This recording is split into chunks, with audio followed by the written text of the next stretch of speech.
Hello everyone. So good to be back in Rajshahi University again.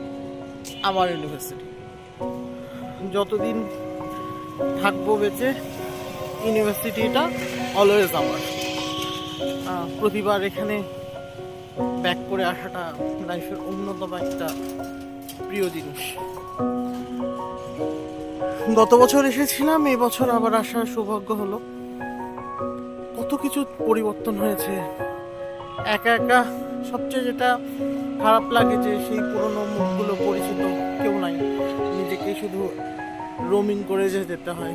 আর পুরানো স্মৃতি, অনেক কিছু পরিবর্তন হয়েছে 15-16 বছরে, অনেক কিছু নতুন নতুন এসেছে, কিন্তু মানে যেটা পরিবর্তন হয়নি সেটা হচ্ছে বিশ্ববিদ্যালয়ের প্রতি আমাদের আবেগ।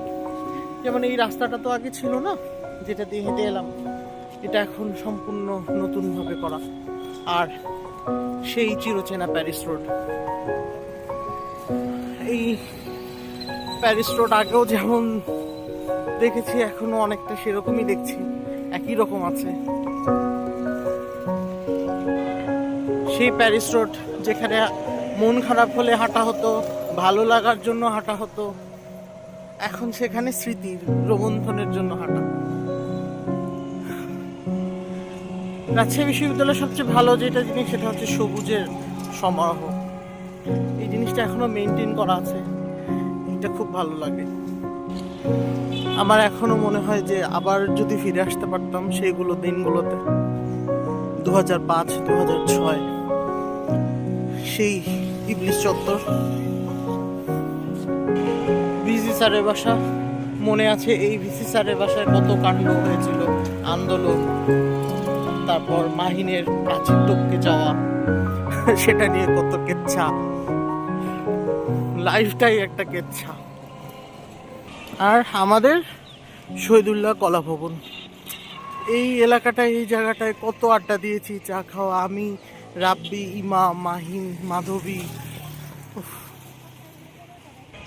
আমাদের সেই বিখ্যাত চা খাওয়ার জায়গা, সেটা এখন ঘেরা, সম্ভবত কোনো প্রোগ্রাম হচ্ছে।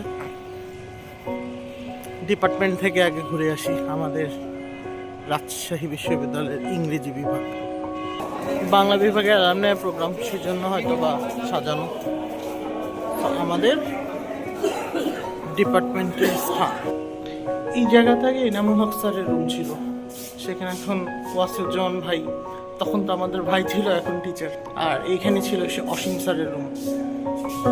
ডিংস কমপ্লেক্সের পাশের এই জায়গাটা রাব্বির সাথে আমার একটা খুব দারুণ মেমোরি আছে। তখন একটা জনপ্রিয় অ্যাডভার্টাইজ ছিল, তোমার জন্য মরতে পারি ও সুন্দরী। সো এই জায়গাটাতে রাব্বি তোমার জন্য মরতে পারি ও সুন্দরী গানটা গাইতে গাইতে বলতে বলতে যেটা হলো, হঠাৎ করে সেনা জেসমিন ম্যাডামের সাথে দেখা হয়ে গেল। মানে ম্যাডামের সাথে যে দেখা হবে এটা আমি কখনো ভাবতেও পারিনি, এবং ম্যাডাম এত আদর করলেন বলার মতো না। সো আমাদের ডিপার্টমেন্ট, আমরা যখন ছিলাম তখন এই বোর্ডটা ছিল না, এখানে একটা ছোট্ট বোর্ড ছিল, এখন সেই জায়গায় কত বড় বোর্ড চলে এসেছে। 148 নম্বর রুম মনে আছে, এই রুমের 4 নম্বর বেঞ্চে আমি বসতাম। এখন তো এখানে এসি টেসি কত কিছু লাগানো হয়ে গেছে, আমাদের সময় তো এগুলো কিছুই ছিল না। তো আমাদের সেই চা খাওয়ার জায়গা, এবং উনি আমাকে দেখার সাথে সাথে চিনেছে, আমাকে বলতেছে আপনি ইংলিশ ডিপার্টমেন্টের না, রাব্বি ভাইদের সাথে ছিলেন না। এগুলো হচ্ছে আরো বেশি নস্টালজিয়া। টুকিটাকি চত্বর বাম পাশে ফটোকপির জায়গা।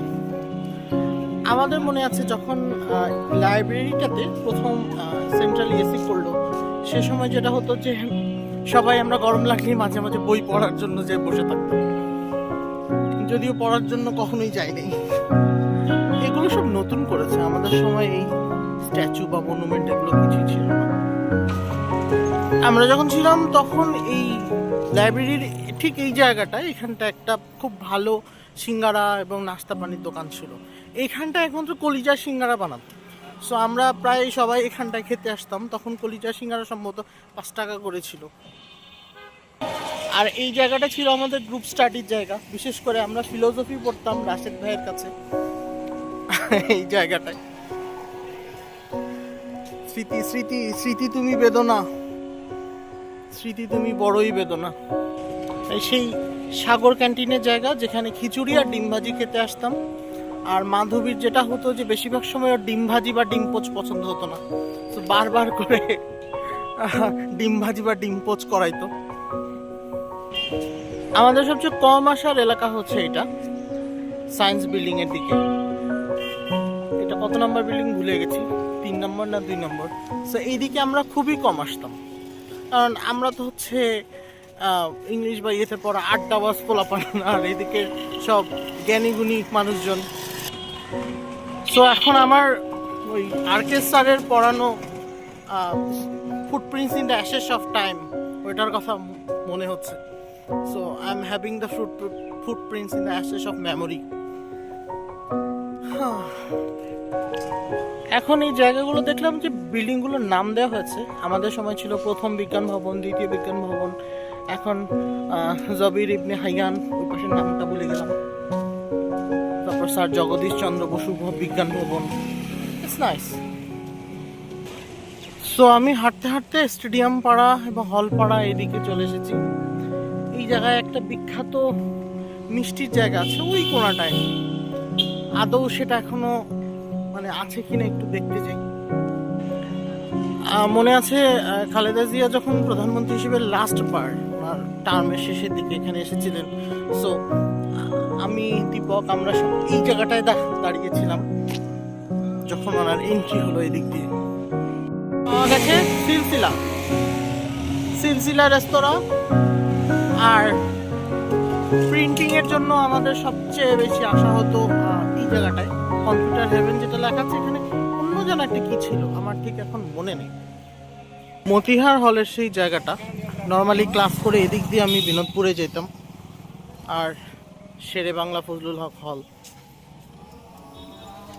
একবার মনে আছে যে আমাদের একটা ইয়ার ফাইনাল পরীক্ষার পরে, কোন ইয়ারটা মনে নেই, 3rd ইয়ার বোধহয়, খুব ভালো একটা গন্ডগোল হয়েছিল। তো আমি, আম্মু, রাব্বি, আরো অনেকেই ছিলাম, আমরা এদিক দিয়ে পালিয়েছিলাম কারণ তখন বেশ গোলাগুলি হচ্ছিল। এই রাস্তাটা সেই দিক দিয়ে আজীবন মনে থাকবে। হাঁটতে হাঁটতে আসলাম হচ্ছে শহীদ মিনারের কাছে।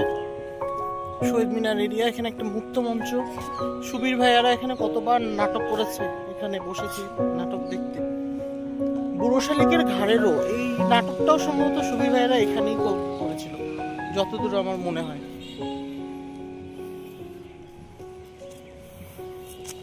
সেন্ট্রাল মসজিদ, যেখানে 4 বছরে আমার একবারও নামাজ পড়া হয়নি। আমাদের বাস স্ট্যান্ড, আর রংগুলো এখনো চেঞ্জ হয়নি, সাদা নীল কালারটাই আছে। এটাও একটা নস্টালজিয়া। আমাদের সময় যেটা হতো যে আমি খুব কম বাসে চড়েছি, কারণ আমি তো বিনোদপুরেই থাকতাম, আমার বাস ইউজ করার দরকার হতো না।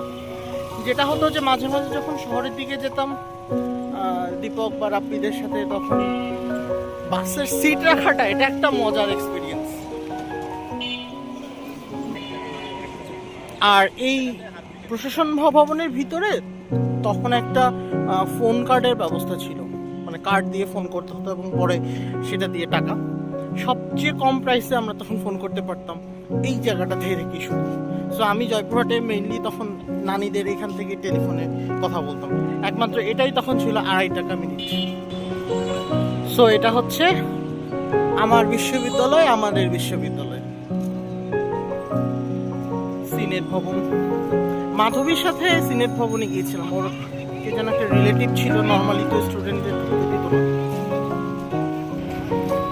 হাঁটতে হাঁটতে এদিক দিয়ে ঘুরে আবার এই প্যারিস রোডের কাছাকাছি চলে আসলাম। কয়েকজন স্যারের কথা খুব মনে পড়ছে, বিশেষ করে এনামুল হক স্যার। মানে he was one of the greatest persons I have ever seen in my life. Shahidullah sir, Shahidur Rahman sir, অবশ্যই জহরুল ইসলাম স্যার, আর আবু দাউদ হাসান স্যারের কথা তো, যেটা হচ্ছে যে ফোনেটিক্স উচ্চারণ ওনার কাছ থেকে শেখা।